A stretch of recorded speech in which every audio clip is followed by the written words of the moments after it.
আসসালামু আলাইকুম। আমরা অনেকেই ছোটবেলা থেকে একটা কথা শুনে আসছি যে কুরআন শরীফ যদি অর্থ নাও বুঝি, শুধু পড়লেই নাকি প্রতি হরফে 10টা করে নেকি বা সওয়াব। হ্যাঁ, হ্যাঁ, এটা তো খুবই পরিচিত একটা ধারণা।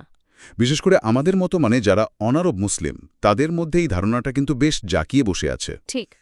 আর এর ফলেই দেখা যায় লক্ষ লক্ষ মানুষ হয়তো প্রতিদিন কোরআন পড়ছেন, কিন্তু এর অর্থটা কি সেদিকে হয়তো তেমন মনোযোগী দিচ্ছেন না।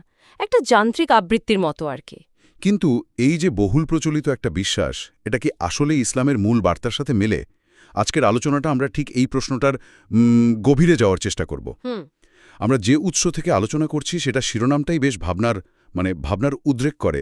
ইচ্ছাকৃতভাবে না বুঝে কোরআন পড়া গুনাহ না সওয়াব। হ্যাঁ, এটি আসলে অধ্যাপক ডক্টর মোহাম্মদ মতিয়ার রহমানের একটি গবেষণাভিত্তিক পুস্তিকা। উনি পেশায় একজন বিশেষজ্ঞ সার্জন আর কোরআন রিসার্চ ফাউন্ডেশনের সাথেও যুক্ত। ও আচ্ছা। তিনি এই প্রশ্নটার উত্তর খুঁজেছেন ৩টা ভিত্তির ওপর দাঁড়িয়ে: আল কোরআন, সহিহ সুন্নাহ আর হলো কমন সেন্স বা সাধারণ বিচার বুদ্ধি। তাহলে আমাদের আজকের আলোচনার লক্ষ্য হল এই গবেষণার মূল পয়েন্টগুলো একটু খতিয়ে দেখা। ইসলামের যে মূল দলিলপত্র আর সাধারণ যুক্তি, সেগুলোর আলোতে একটা পরিষ্কার ধারণা পাওয়া যে না বুঝে কোরআন পড়ার ব্যাপারে ইসলামের দৃষ্টিভঙ্গিটা আসলে কি। এই যে প্রচলিত ধারণা, এর ভিত্তি কতটা শক্ত। একদম। তো শুরুতেই যদি দেখি, এই প্রতি হরফে ১০ নেকির ধারণাটা, এর প্রভাবটা আসলে কি? হ্যাঁ, সেটা দেখা দরকার। উৎসটিতে লেখক খুব জোরালোভাবে বলছেন, এই ধারণাটা শুধু মানুষকে অর্থ ছাড়া কোরআন পড়তে উৎসাহিত করছে তাই না, বরং এর ফলে তারা কোরআনের যে মূল জ্ঞান, হেদায়েত, জীবনের যে দিক নির্দেশনা, সেখান থেকে ক্রমশ দূরে সরে যাচ্ছে। তার সওয়াবের আশায় পড়তে গিয়ে আসল উদ্দেশ্যটাই সেটাই হারিয়ে যাচ্ছে। একদম। লেখক কি এটাকে বেশ গুরুত্বর হিসেবে দেখছেন? হ্যাঁ, খুবই গুরুত্বর। তিনি বলছেন মানুষকে কোরআনের জ্ঞান থেকে দূরে রাখাটা নাকি শয়তানের অন্যতম প্রধান একটা লক্ষ্য। আচ্ছা। আর এই যে না বুঝে পড়ার সংস্কৃতি, এটা অনিচ্ছাকৃত হলেও শয়তানের সেই লক্ষ্য পূরণে কিন্তু সাহায্য করছে। হুম। লেখক ডক্টর রহমান তার ব্যক্তিগত অভিজ্ঞতা থেকেও বিষয়টা উপলব্ধি করেছেন। একজন চিকিৎসক হয়েও তিনি দেখেছেন কুরআনের শিক্ষার সাথে আমাদের মুসলিম সমাজের বাস্তবতার একটা বিরাট ফারাক। এটা তো সত্যি। বিশেষ করে সূরা বাকারার ১৭৪ নম্বর আয়াত, যেখানে জ্ঞান গোপন করার পরিণতির কথা আছে, আর সূরা আরাফের ২ নম্বর আয়াত, যেখানে কুরআনের মাধ্যমে সতর্ক করতে দ্বিধা না করার নির্দেশ আছে, এগুলো তাকে এই গবেষণায় খুব উদ্বুদ্ধ করেছে। বোঝা যাচ্ছে একটা গভীর উপলব্ধি থেকেই তিনি প্রচলিত ধারণাকে চ্যালেঞ্জ করেছেন। আচ্ছা, আপনি যে ৩টি উৎসের কথা বললেন, কুরআন, সুন্নাহ আর কমন সেন্স, এগুলোর ভিত্তিতে উনি কিভাবে বিশ্লেষণটা করেছেন? কমন সেন্স বা সাধারণ বিচারবুদ্ধিকে জ্ঞানের উৎস হিসেবে আনাটা, এটা একটু অন্যরকম লাগছে কিন্তু। ঠিক। পুস্তিকাটিতে প্রথমে তো কুরআন আর সুন্নাহকে ইসলামের মূল এবং প্রমাণিত জ্ঞানের উৎস হিসেবে দেখানো হয়েছে। কুরআনের ক্ষেত্রে বলা হয়েছে, কোনো বিষয়ে সিদ্ধান্তে আসতে হলে সংশ্লিষ্ট সব আয়াত মিলিয়ে দেখতে হবে, কারণ কুরআনে কোনো স্ববিরোধিতা নেই। সূরা নিসার ৮২ নম্বর আয়াতে যেমনটা বলা আছে। হ্যাঁ। আর সহিহ সুন্নাহ হল রাসূল সাল্লাল্লাহু আলাইহি ওয়াসাল্লামের মাধ্যমে কুরআনের বাস্তব ব্যাখ্যা আর প্রয়োগ, তার কথা, কাজ, অনুমোদন। এটা কুরআনের পরিপূরক, বিরোধী নয় কখনোই। আচ্ছা, আর কমন সেন্স ওটা কিভাবে আসছে? হ্যাঁ, এই ৩ নম্বর উৎস হিসেবে কমন সেন্স বা আকাল, বিবেক বা সাধারণ বিচার বুদ্ধি, এটাকে আনা হয়েছে। লেখকের যুক্তিটা হল, এটা আল্লাহ প্রদত্ত এক ধরনের সাধারণ জ্ঞান। ভালোমন্দ বোঝার জন্য মানুষকে এটা জন্মগতভাবেই দেওয়া হয়েছে। সহজাত বিচার বুদ্ধি। একদম। যেমন ধরুন, সূরা আশ-শামসের ৭ থেকে ১০ নম্বর আয়াতে ইশারা আছে আল্লাহ প্রতিটি নফস বা আত্মাকে সৃষ্টি করে তাকে ভালো আর মন্দের জ্ঞান দিয়েছেন। লেখক মনে করেন এই উৎসটা বর্তমানে হয়তো একটু অবহেলিত, কিন্তু কুরআন ও হাদিসে এর যথেষ্ট গুরুত্ব দেওয়া হয়েছে। যেমন কোরআন বা হাদিসে এর কোনো উদাহরণ কি উল্লেখ করেছেন তিনি? অবশ্যই। যেমন ধরুন, সূরা মুলকের ১০ নম্বর আয়াতে জাহান্নামীদের একটা আফসোস থাকবে যদি আমরা শুনতাম অথবা আকল সাধারণ বুদ্ধি ব্যবহার করতাম, তাহলে তো আমরা জাহান্নামী হতাম না। ও আচ্ছা। আবার সূরা আনফালের ২২ নম্বর আয়াতে বলা হয়েছে, যারা শোনে না, বোঝে না, অর্থাৎ আকল ব্যবহার করে না, তারা আল্লাহর কাছে নিকৃষ্টতম জীব।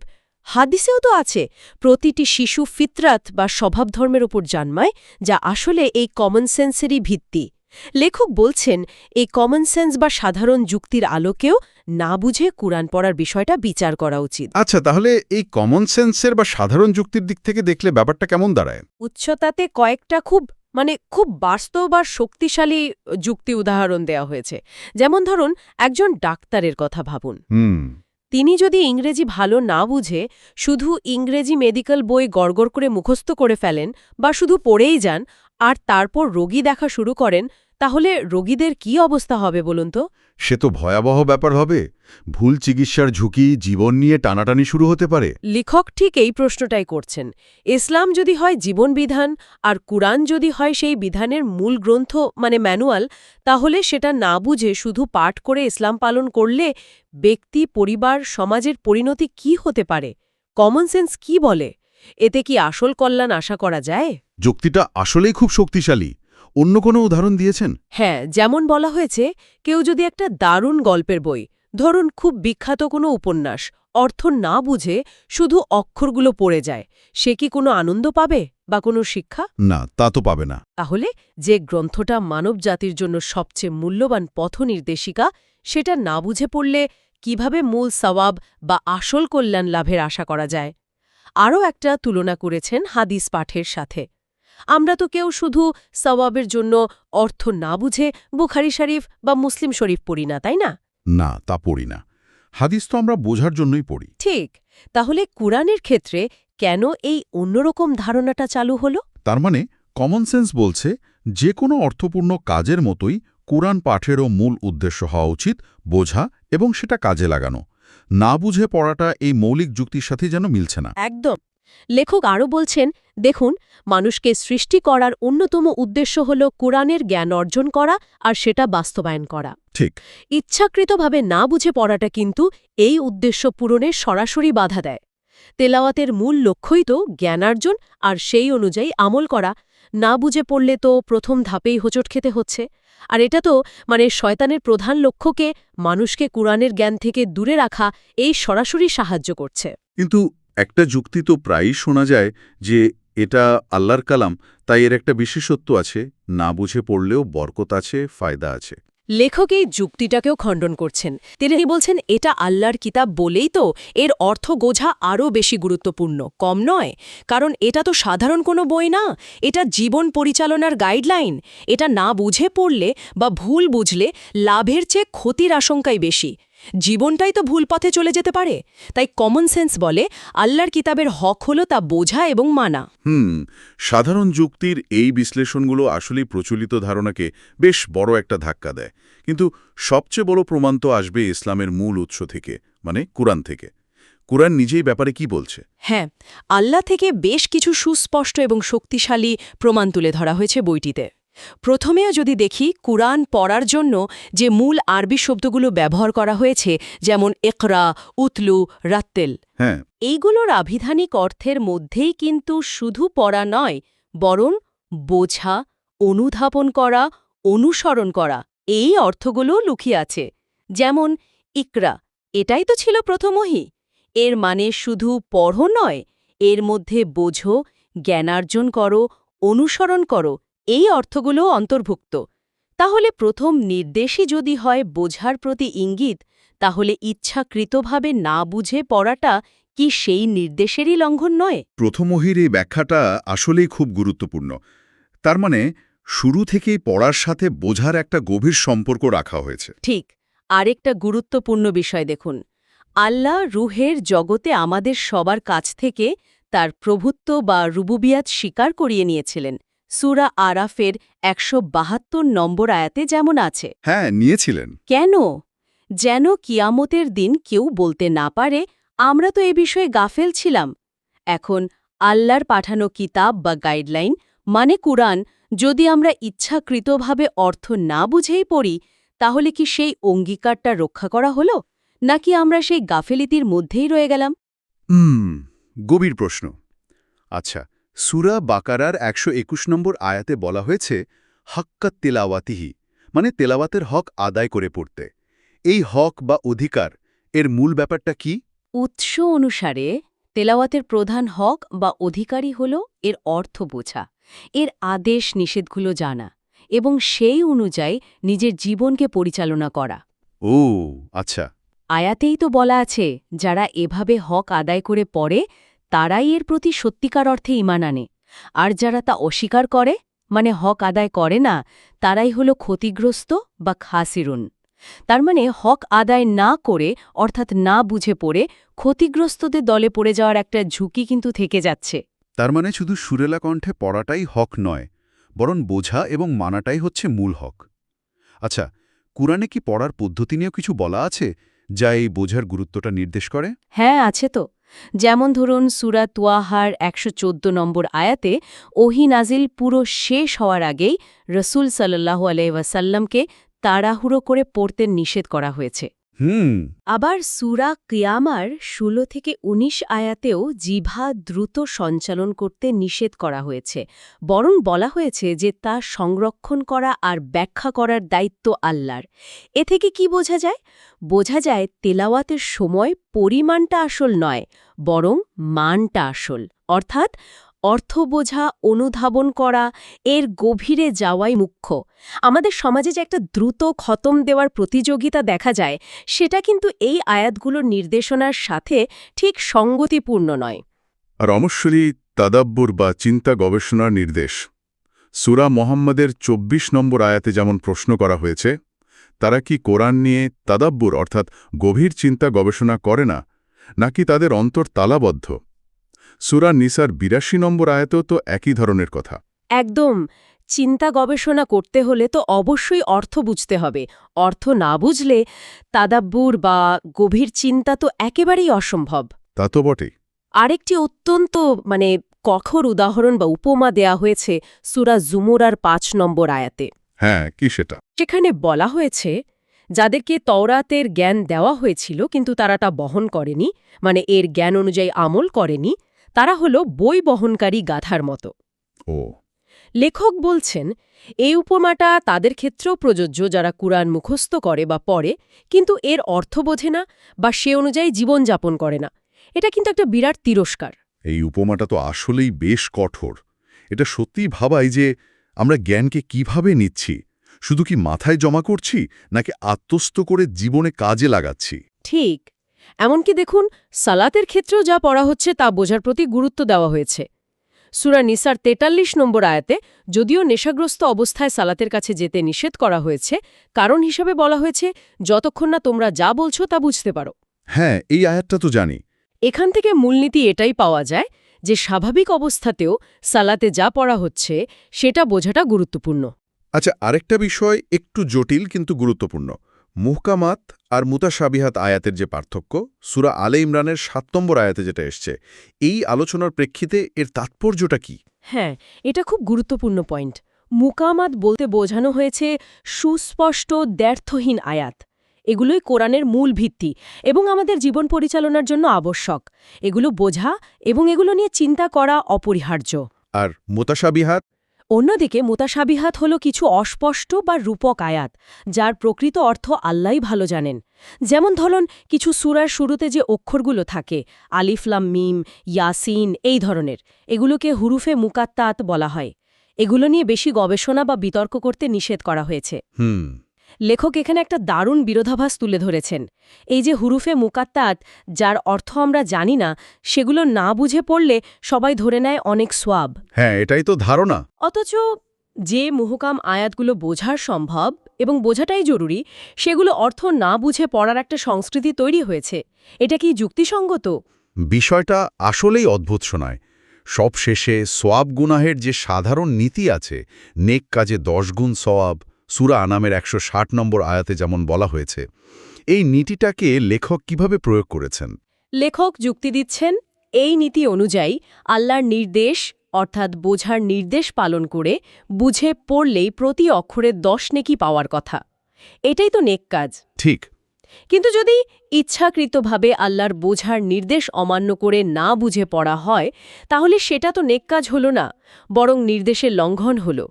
সেক্ষেত্রে প্রতি অক্ষরে সোয়াবের বদলে গুনাহ হওয়াই কি বেশি যৌক্তিক নয়? এটাই উৎসের একটা মূল যুক্তি। কুরআনের এই আয়াতগুলো আর যুক্তিগুলো শোনার পর তো মনে হচ্ছে অর্থ বুঝে পড়ার ওপর ইসলামের অবস্থানটা খুবই পরিষ্কার এবং বেশ জোরালো।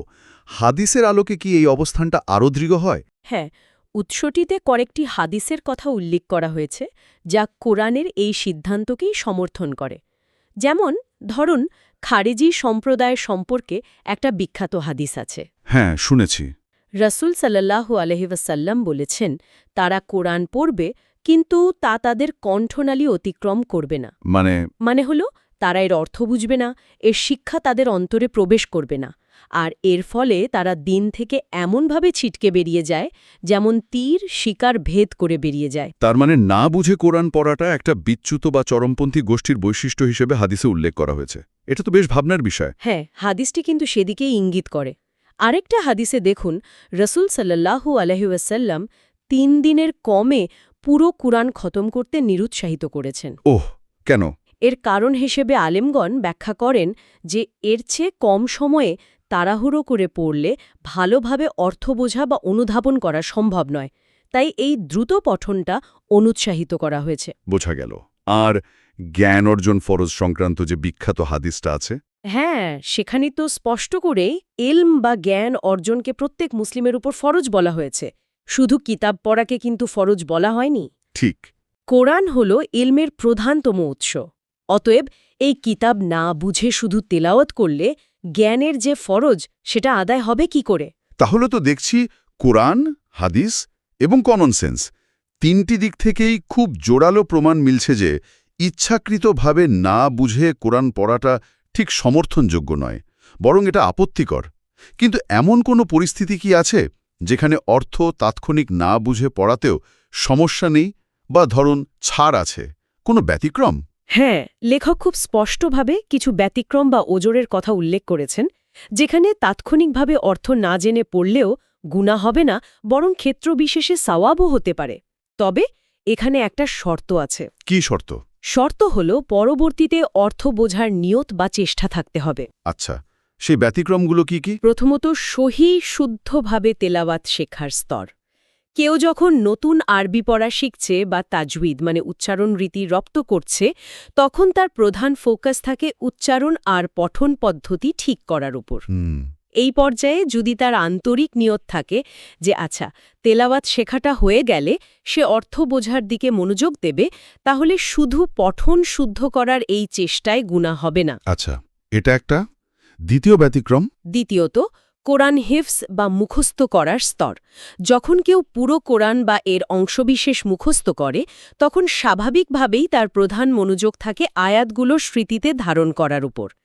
এখানেও একই কথা, যদি নিয়ত থাকে যে হিফজ শেষ করার পর বা হিফজের পাশাপাশি সে অর্থ ও ব্যাখ্যা জানার চেষ্টা করবে, তাহলে মুখস্থ করার প্রক্রিয়ায় তাৎক্ষণিক অর্থ না জানার কারণে গুনাহ হবে না, বরং এই কষ্টের জন্য সাওয়াবও হতে পারে। আর তৃতীয় কোনো ব্যতিক্রম? তৃতীয়ত, ওই যে বললাম হরুফে মোকাত্তা আত তেলাওয়াত করা, যেমন আলিফ লাম মিম, হা মিম, ইয়াসিন, এই ধরনের বিচ্ছিন্ন অক্ষর যা কিছু সূরার শুরুতে আসে, এগুলো সুনির্দিষ্ট ও পূর্ণাঙ্গ অর্থ আল্লাহ ছাড়া কেউ জানে না। এগুলো তেলাওয়াত করার সময় অর্থ না জানাটাই স্বাভাবিক এবং এর তেলাওয়াতে অবশ্যই সওয়াব রয়েছে, যেমনটা হাদিসেও এসেছে। তার মানে মূল আপত্তির জায়গাটা হলো যেখানে অর্থ বোঝা সম্ভব, যেখানে বোঝার জন্য নির্দেশও আছে এবং কোনো তাৎক্ষণিক ওজর বা কারণও নেই, যেমন শেখা বা হিফজের প্রাথমিক পর্যায়ে, সেখানে ইচ্ছাকৃতভাবে অর্থ না বুঝে শুধু সওয়াবের নিয়তে সাধারণ আয়াতগুলো পড়ে যাওয়া। ঠিক ধরেছেন। এই ইচ্ছেকৃত অবহেলা বা গাফিলতি, এটাই হলো মূল সমস্যা। যেখানে বোঝার সুযোগ আছে, আল্লাহর নির্দেশও আছে, সেখানে সেই সুযোগ আর নির্দেশকে অগ্রাহ্য করাটাই এই গবেষণার মূল আপত্তির জায়গা। আচ্ছা, এই যে এত বিস্তারিত আলোচনা হলো, এরপর আমরা যদি উৎসের মূল সিদ্ধান্ত বা উপসংহারে আসি, সেটা সংক্ষেপে কি দাঁড়াবে? এই গবেষণার চূড়ান্ত সিদ্ধান্তটা হল, ইচ্ছাকৃতভাবে কোনো গ্রহণযোগ্য ওজর বা কারণ ছাড়া, যেমন তেলাওয়াত শেখা বা হিফজ করার প্রাথমিক স্তর বাদ দিয়ে অর্থ না বুঝে কোরআন তেলাওয়াত করা ইসলামের দৃষ্টিতে সাওয়াবের কাজ নয়। সওয়াব নয়, বরং এটি একটি গুরুত্বপূর্ণ ভুল, যা আল্লাহর নির্দেশনার পরিপন্থী হওয়ায় গুনাহের কারণ হতে পারে। লেখক এটিকে কবিরা গুনাহ, এমনকি ক্ষেত্রবিশেষে কুফরির সমপর্যায়েরও হতে পারে বলে উল্লেখ করেছেন, যা বেশ কঠোর। ব্যতিক্রম শুধু ওই হুরুফে মুকাত্তার মতো আয়াত, যার অর্থ মানুষের অজানা। আল্লাহর মূল নির্দেশ হল কোরআন বোঝা, অনুধাবন করা এবং সেই অনুযায়ী জীবন পরিচালনা করা। আর এই অর্থ বুঝে পড়ার মধ্যেই কিন্তু প্রতি হরফে 10 নেকির সওয়াব নিহিত রয়েছে, না বুঝে পড়াতে নয়। এই আলোচনাটা আসলেই চোখ খুলে দেওয়ার মতো, কারণ এটা সরাসরি কোরআনের মূল উদ্দেশ্য, হেদায়েত বা পথ নির্দেশ, সেটার সাথেই জড়িত। শয়তান যেভাবে মানুষকে আল্লাহর কালামের জ্ঞান আর আলো থেকে দূরে রাখতে চায়, এই না বুঝে পড়ার সংস্কৃতিটা যেন অজান্তেই সেই ফাঁদে পা দেওয়ার মতো হয়ে যাচ্ছে। ঠিক তাই। আল্লাহর বাণীর সাথে যদি প্রকৃত সম্পর্ক গড়তে হয়, জীবনের প্রতিটি ক্ষেত্রে এর দিক নির্দেশনা নিতে হয়, তাহলে তো অর্থ বোঝার চেষ্টা করা ছাড়া আর কোনো বিকল্পই নেই। একদম। অন্যথায় আমরা হয়তো সবের আশায় থাকছি ঠিকই, কিন্তু বাস্তবে কোরআনের যে বিশাল জ্ঞানভাণ্ডার আর জীবন পরিবর্তনকারী শিক্ষা, সেখান থেকে নিজেদের বঞ্চিতই রাখছি। আলোচনা প্রায় শেষের দিকে। আমরা শ্রোতাদের জন্য একটা চিন্তার খোরাক রেখে যেতে চাই, যাই আলোচনার সূত্র ধরেই মনে আসছে। যদি অর্থ বোঝাটা এতই জরুরি হয় এবং সেটাই আল্লাহর নির্দেশ হয়, তাহলে একজন সাধারণ মানুষ, যার হয়তো আরবি ভাষা ভালোভাবে শেখার সুযোগ হয়নি বা যিনি খুব সামান্যই জানেন, তিনি কিভাবে শুধু তোতা পাখির মতো তেলাওয়াত থেকে বেরিয়ে এসে অর্থপূর্ণ পাঠের দিকে এগোতে পারেন? এর জন্য বাস্তবসম্মত, দৈনন্দিন জীবনে প্রয়োগ করা যায় এমন পদক্ষেপগুলো কি হতে পারে? এটা একটা খুবই গুরুত্বপূর্ণ এবং বাস্তবসম্মত প্রশ্ন। আরেকটা দিকও কিন্তু ভাবা যেতে পারে। ওই যে সূরা জুমাতে জ্ঞান বহনকারী গাধার উপমাটা দেওয়া হলো, সেটা কি আমাদের জীবনের অন্যান্য জ্ঞান অর্জনের ক্ষেত্রেও প্রযোজ্য নয়? আমরা কি প্রায়শই বিভিন্ন তথ্য সংগ্রহ করি, সার্টিফিকেট অর্জন করি, ডিগ্রি নিই, কিন্তু সেগুলোর আসল মর্মার্থ বা জীবনের সাথে তার সংযোগটা না বুঝেই সেগুলোকে শুধু বহন করে বেড়াই? এই বিষয়গুলো নিয়ে আমরা প্রত্যেকেই কিন্তু একটু ভাবতে পারি।